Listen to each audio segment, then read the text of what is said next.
11年，回国以后，后来在这个洪老师去世之前，有几次跟洪老师见过面，然后我听说你有时候还跟洪老师一聊一宿。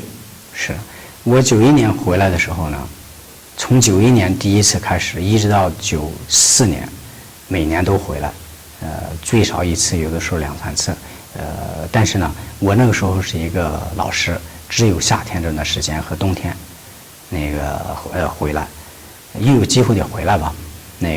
你说聊的那一次的时候，就94年我最后一次见他，我带了一个加拿大的代表团，65个人，安排在加拿大的济南的一个新建的一个宾馆，叫明湖，大酒店，是一个农民盖的，所以旅行社觉得是很有意思，就把我们去。他是刚刚开张，我们第一帮人住在那个地方呢，一直到晚上8点半多，才把这个是把人给安排好。安排好之后呢，我就打个出租车去找洪老师去。晚上太晚了，明湖那个地方呢，又是在农村里，找到很久，到了11点半才找到这个地方，嘣嘣嘣敲门。我师母呢是聋哑，她听不到，那没有办法，我师傅听到之后自己起来开门。他开了门的时候就有点不高兴，但是一看到我就哈哈大笑，他就说：“哎呀，你这么远来了，那我还能说什么？进来吧。”就是这样，我们一直聊到早上，师母起来给我们做的面条，吃完之后，我8点要离开济南去泰安，所以就离开了。那天晚上是没有睡觉，说了很多的东西。通宵给您，就是印象真正最深的就是，告诉了我他自己的不足，做不到的地方。所以呢，从那之后我就知道这个拳怎么练。他有什么不足？就是练拳的时候有一套理论，但是做动作的时候，你按照那个理论是做不出来的，所以呢，你就得妥协。这一妥协，动作就错了。我们做学生的是不知道的，他不说的话，你永远不知道。所以做动作的时候，他就说这个地方那个原理是什么。他一说到这儿，我说那我们这个动作是这样的，他不那样吗？他说那当然了，那样是错的。